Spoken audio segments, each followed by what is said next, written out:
Hello friends, welcome to mass kitchen.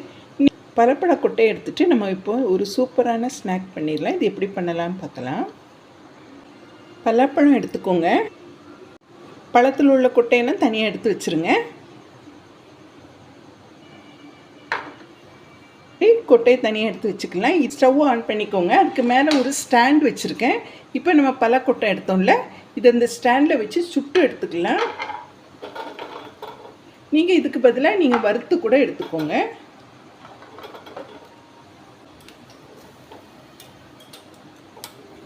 சுட்டு எடுத்தோன்னா நமக்கு இந்த தோல் ஈஸியாக வெடி வரும்.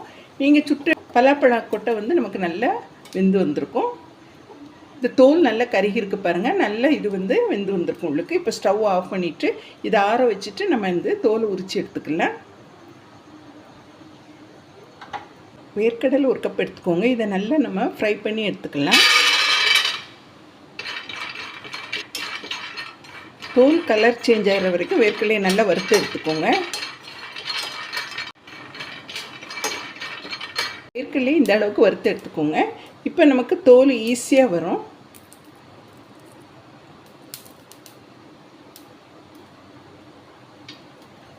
இப்போ ஆற வச்சுட்டு தோலை எடுத்துக்கலாம். சுட்டு எடுத்தோம்ல, பலாக்கொட்டை நல்லா ஆறி இருக்குது. இப்போ இந்த மேலே உள்ள தோலை எடுத்துருங்க. பாருங்கள், ஈஸியாக நமக்கு இந்த மேலே உள்ள தோல் வந்துடும். வறுத்து வேக வச்சு செய்கிறதோட இப்படி சுட்டு தோல் உரித்து செய்து பாருங்கள், சூப்பராக இருக்கும்.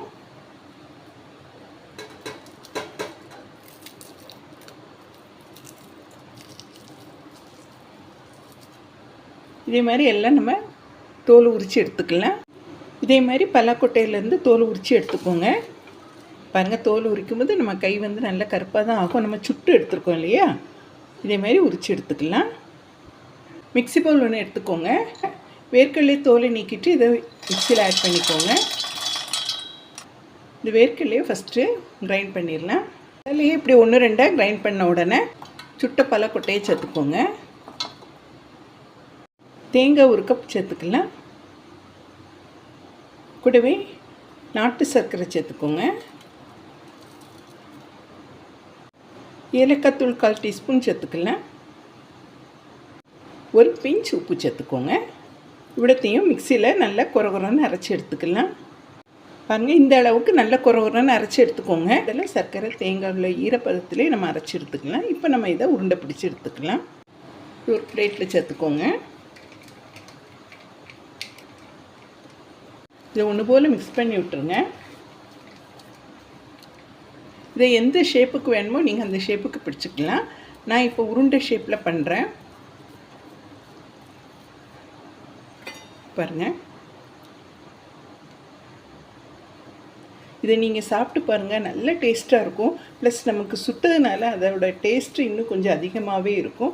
இது நம்ம ஸ்கின்னுக்கும் நல்லது, ஹேர் ஃபாலுக்கும் நல்லது. பலாப்பழ சீடு ரொம்ப நல்லது நமக்கு. இதே மாதிரி ஒரு ஸ்நாக்ஸ் செஞ்சு சாப்பிடுங்க. ஏற்கனவே தேங்காய் நாட்டு சர்க்கரை ஆட் பண்ணிட்டனால ரொம்ப டேஸ்ட்டாக இருக்கும். இதை பிள்ளைகளுக்கு இதே மாதிரி ஈவினிங் ஸ்நாக்காக பண்ணி கொடுங்க, ஹெல்த்தியாக இருக்கும். இதே மாதிரி நீங்கள் எல்லா உருண்டையும் பிடிச்சி எடுத்துக்கோங்க. இதே மாதிரி உருண்டை பிடிச்சிக்கோங்க. பாருங்கள், இது நல்ல சாஃப்டாகவும் இருக்கும், டேஸ்ட்டாகவும் இருக்கும். இதை நீங்கள் ட்ரை பண்ணி பாருங்கள். இந்த ரெசிபி உங்களுக்கு பிடிச்சிருந்தா மால்ஸ் கிச்சனுக்கு லைக் பண்ணுங்கள், ஷேர் பண்ணுங்கள், சப்ஸ்கிரைப் பண்ணுங்கள் ஃப்ரெண்ட்ஸ். தேங்க்ஸ் ஃபார் வாட்சிங்.